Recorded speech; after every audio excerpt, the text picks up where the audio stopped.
everyone and welcome. My name is Brent and welcome to The Good, the Bad, and the Story, where we take a look at last week's RWBY episode. So, this week is episode 3, and I know I'll be releasing these two parts out. I was very busy last weekend when this episode originally aired. I'm sorry, I'm trying to work around my schedule to make sure that that does not happen again, and quite honestly, I forgot I had to record one of these. So, let's get started here with the good, shall we? If you want to go to the section that you prefer, just click right there. Alright, let's begin. So, the good. The opening is honestly really starting to grow on me. I was a little bit, I think everyone was a little bit, what's the right word? They were just kind of okay with it. It was just oh, okay, this is something, this is fine. In my opinion, it's still not as good as the first two openings. Definitely not the second one. But it's honestly just starting to grow on me. It has that kind of darker tone, which of course is what they're going for, but they're adding it with a little bit of energy. The second half of the song Sacrifice, which played at the end credits of Season 2. I don't know, it's just growing on me. I'm starting to like it more and more, so yeah. Also, longer takes in the dialogue scene. I've noticed this the last couple episodes, and this is my first real, putting this down on documentation for it, but RWBY has a really interesting way in the way it films dialogue scenes, where traditionally in old Hollywood films, usually it would be up to the actors to determine how a scene was paced. They would concentrate on longer takes and stuff like that and allow the actors to go back and forth. Starting with the one that I can think of off the top of my head, which being the original Star Wars in the 1970s, the acting was good, but the pacing of the conversations was so rushed and awkward that the editors actually they began the first mainstream practice that I know of, where they actually used the editing to pace the conversation, where they would cut between different takes in order to pace it down. And RWBY and most shows and film go off of that principle because traditionally it's a little bit easier. It's much easier to build the conversation pacing in post-production with editing than it is to make sure that your actors can get it right in the actual take itself.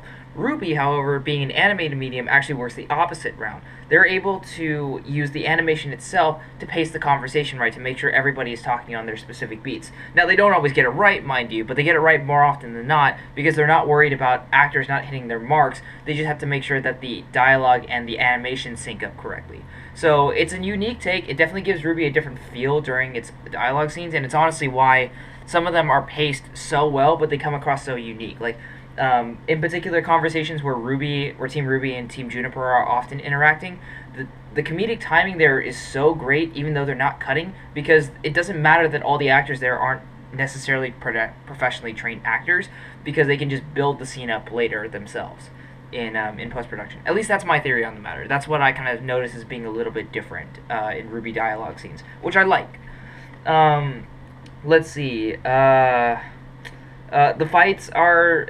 Okay, look, for those of you who saw the last episode, I have a unique understanding... no, not understanding. I have a unique relationship with the fights this season. And for the most part, they haven't been as good as past seasons before, but I'm happy to report that Episode 3 kind of puts it back up to Episode 1 standards, albeit a little bit more boring since we're only talking about two combatants between Winter and Crow, rather than the 4-on-4 team fights that were in the first episode. Yeah, wait, is this the third or fourth episode? Shoot, I'm getting kind of lost myself here. No, this is the fourth episode. What am I talking about? But anyways, regardless, the fights are pretty much back to where they were in the first episode. Shoot, I'm getting lost. I'm going to have to go back and look at that. I'm sorry, folks. But regardless, we're back to the first episode. We're back to the original fight between Team RWBY and Team Auburn, I think that they were called, where the fights are a little bit better paced. They're not being broken up by annoying jokes like they were in the last two fights with Juniper and Team Sun. Also, we get to see a little bit more of the action, albeit they're still focusing a little bit too much on close-ups for my take on it, and yeah, well, I'll get to that a little bit in the bad section. But the good news is that the fights are more or less back up to that original fight from the opening episode, which I think is good. It might be a sign that they're getting back on the right track there. Let's see. RWBY and her Uncle Crow are adorable. Whenever RWBY's talking about her uncle, it's just nice, and it's just it's the best kind of adoring carefree uncle nephew and niece relationship, along with Ruby's bubbly personality, and it's awesome. You can tell Ruby got her fighting style from her Uncle Crow, and if you go by that logic, Ruby might turn up to be an alcoholic when she grows up, but hopefully not. But anyways, yeah, their whole interaction was just freaking adorable. I loved it. That little hi from Ruby is just cute, classic Ruby. There are actually great close-ups. As much as people might think, I'm not against close-ups in action scenes, especially when they're used great. There are actually really great ones. Like there are a few here that I'm going to be flashing across the screen that I particularly liked in that fight scene. Most notably is when Winter's face freezes right in front of the screen for a quick shot, so you can get her reaction time. That's great. That's what close-ups should be for, and they should be used to emphasize moments and emphasize the activity of a fight. What they shouldn't be used for is what I'll get to in a little bit. But just know there are close-ups I like, and close-ups do have a place in action sequences, and they've always had a place in action sequences in RWBY. It's just they have to be used properly, otherwise it gets a little bit cumbersome and hard to understand what's going on. Let's see. Crow's exposition. RWBY has always had an awkward relationship with exposition, and they've ranged from being pretty good, actually, like the exposition scene in Season 2 where they're talking about the Four Kingdoms through the board game they're playing. That's an example of them doing exposition well. Exposition not done well would be when Ruby is awkwardly explaining gang semblance right as it's about to happen to Blake, right as it's about to happen, and Blake asks and everything like that. That's an example of Ruby doing very, very awkward exposition. Or Blake just plain out explaining her backstory to Sun in some sort of weird montage flashback kind of thing. They aren't awful, of course, but it's an example of it's not as great writing as it could be, and not as great writing as they showed in the past, because this scene was actually great. Crow explaining a little bit of the backstory of the council and what Crow and Ozpin and Winter and allegedly Goodwitch and Ironwood and the other two headmasters are all part of. That was great because it's used because of how it's used in the structure of the scene. It's used as it can come across a little bit forced if you're looking for it, but I think the average viewer won't really notice that because he's using it to build up to a point where he's basically insulting Ironwood to his face, which goes along with the character, goes along with the scene, and it pushes the story forward in a not awkward way. So I really actually like that exposition scene there. They did that very, very well. And it also helps that Crow's voice actor is doing a very good job as well. And as much as I have a problem with the action scenes, it's actually kind of cool to have more action scenes. The big problem from the first season and partially the second season was that there wasn't enough action, and most people were coming to RWBY for the action sequences. And they're doing a lot more effort to put in more. There've been at least one or two what's the right word? At least ambitious in what they were trying to do, and they performed them pretty well to not so great, but at least they're trying, and they're definitely trying to improve on that to create more consistent action scenes. I just hope it doesn't end up degrading all the action scenes as a whole. And actually, which is the last good part I have, which is something we will talk later in the story aspect, is that RWBY actually seems to be building up to a pretty interesting underlying message with this arc with the military. But I'll get to that. But it's actually really cool that RWBY is taking a little bit more of a stance on what they're trying to do. But that also could just be my interpretation on it, and along with recent events, that'll make more sense later. I would love to hear what you guys think in the comment section down below. I hope I'm not the only one picking up on that. So, on to the bad, which is thankfully low. See, look at my list here. Bad, good. Yeah, good, bad. Bad's really small this time. There are only two really significant issues I had with this episode, and they've just kind of been issues that I've seen sort of either played at or in previous episodes. One, I appreciate the exaggerated animation during certain scenes that they've been doing. Not the eyes, mind you, particularly the way that their bodies move during the wide shots and dialogue sequences. Like, for instance, Blake having like those weird anime like glowing eyes on like when like the food is coming out. That's great. The old clerk guy running through the back really fast to get the fish for the noodles for Blake is really good. That works. It's not always working though, and it really showed in this episode. The dialogue sequence between Winter, Weiss, and RWBY was awkward. Not because of anything really many of them were saying, but how RWBY was reacting to a lot of them. And I know what they're going for. They're trying to they're trying to make it known to the audience that RWBY is out of her depth, talking in like these kind of fancy tones and stuff. The problem is that it's breaking it, like close-ups later in the like I'm going to talk about later, close-ups and jokes in the fight scenes, which thankfully they actually, I forgot to put that in the good category. There were no awkward jokes being haphazardly thrown into the fight scenes, which was great, like there were in the last episode, which really brought down all of those fights. These jokes have a place, and they have a place in certain conversations. The introduction of Winter's character, which is a very revealing moment about Winter's character who's first showing up, and Weiss's character and her relationship to her sister, and to everything that she kind of represents there, it's not the right time to put in a joke, because at that point we're trying to understand what Weiss and Winter's relationship is, and RWBY acting all awkwardly and falling over or being punched by Weiss, just, it doesn't work as well. At least in my opinion, it just doesn't seem to work as well. And I hope they just choose the right time and place for it, because those jokes belong in a lighthearted kind of joking conversation, in particular between teams RWBY, Sun, or Juniper. Not between family members who are just getting acquainted with, that reveal a lot about Weiss as a character. Which, actually, kind of back to, I guess it's kind of more in the story. Okay, so with that section was very short. We're going to move on to the story. So, first part of the story. I kind of said this last time, but I just want to emphasize this. I called it with Winter. Sort of.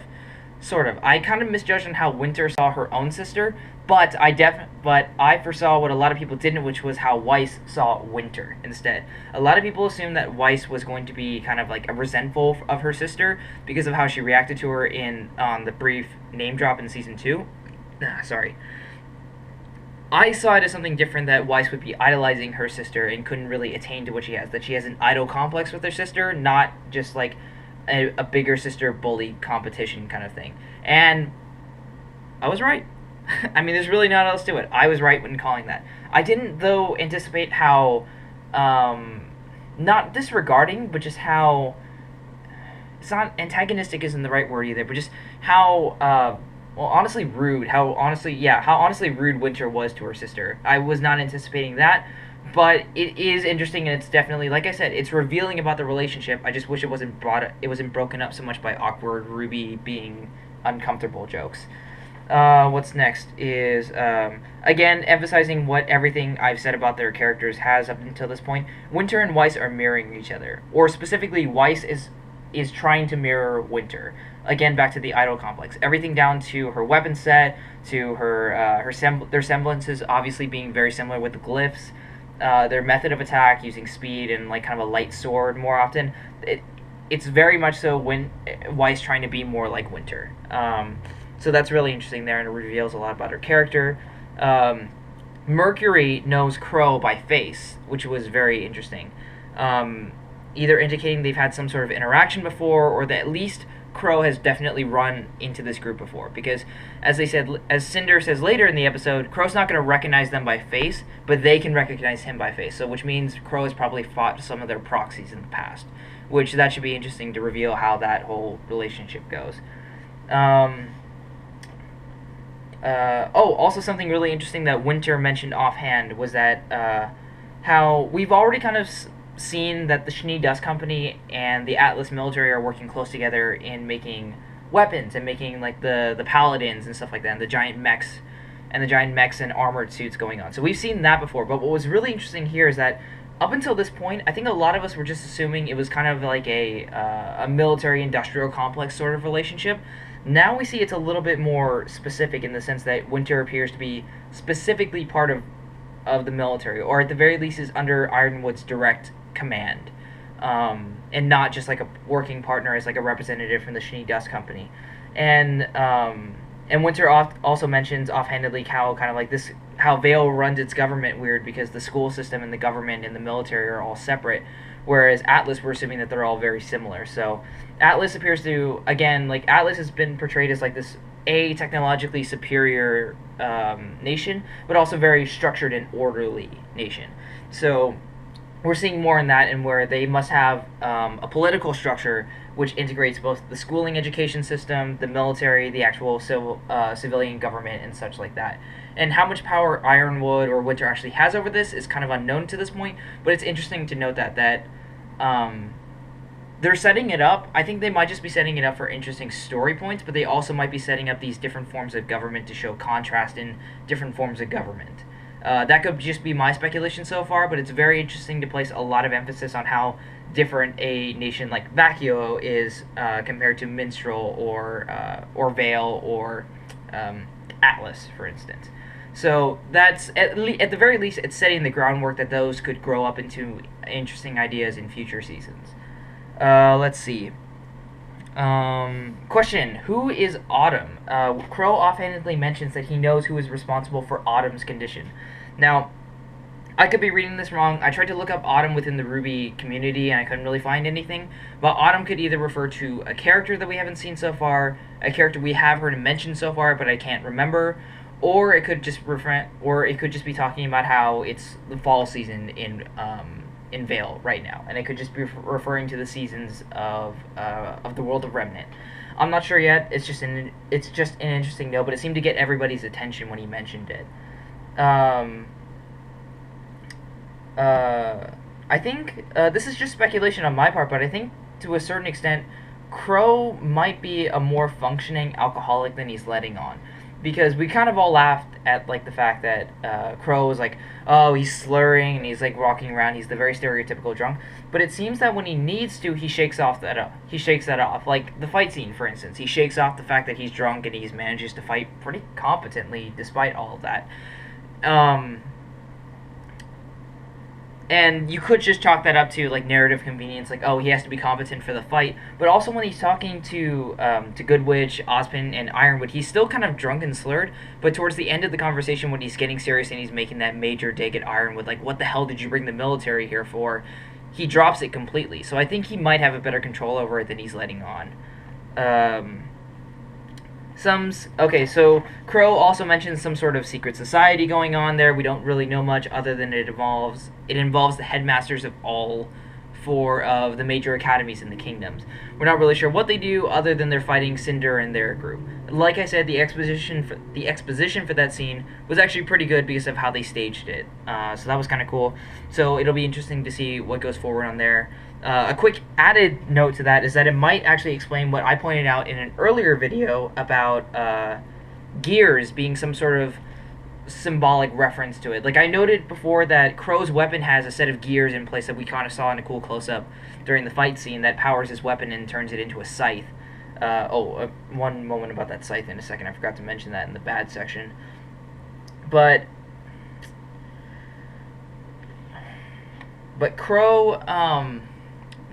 so Crow's gears in there resemble the gears in the clock tower and the gears in Ozpin's weapon, actually, if you take a close look, I think. That kind of are... So I think it might be some sort of, I don't know, some sort of symbol of the secret society, like, you know, literally the gears that keep the world running properly. It's just speculation right now, but I think it's interesting. It's an interesting look onto why they're using that to connect them. Or it could just be because they're trying to connect the characters together in a subconscious level for the reader. For the audience, what am I talking about? The reader. Okay. So we see that Cinder is specifically manipulating the tournament. So we're finally getting an idea on what that checkmate, that queen piece, I should say, did when she uploaded it into the main system last volume when she was fighting RWBY and the other guards in the main tower.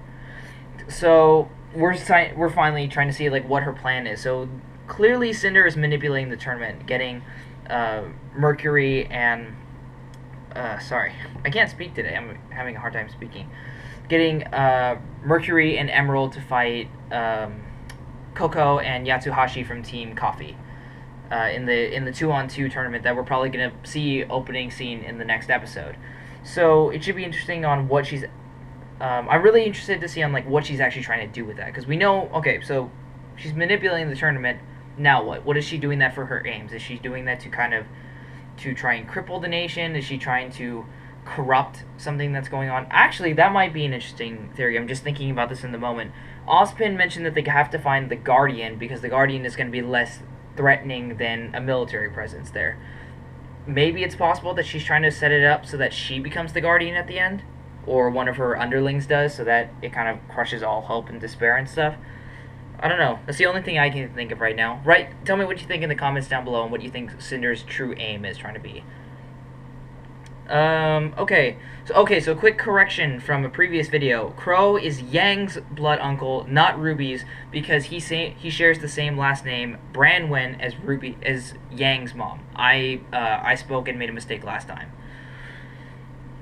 So on to the really interesting bit that I kind of picked up there towards the end, is that RWBY actually in this arc seems to be building to a more specific message on what it's trying to talk about.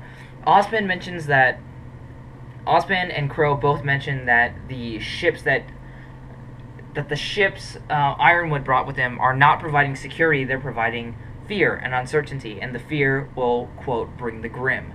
So if they choose to run with that idea, that's actually a very interesting analog for the world today, where, you know, in light of the tragic attacks in Paris recently, where many nations are starting to get up in arms, especially here in the States and especially in Paris, and other countries in the European Union are trying to appear strong and show more military presence, that maybe military presence isn't the best choice, at least in terms of how it treats the population.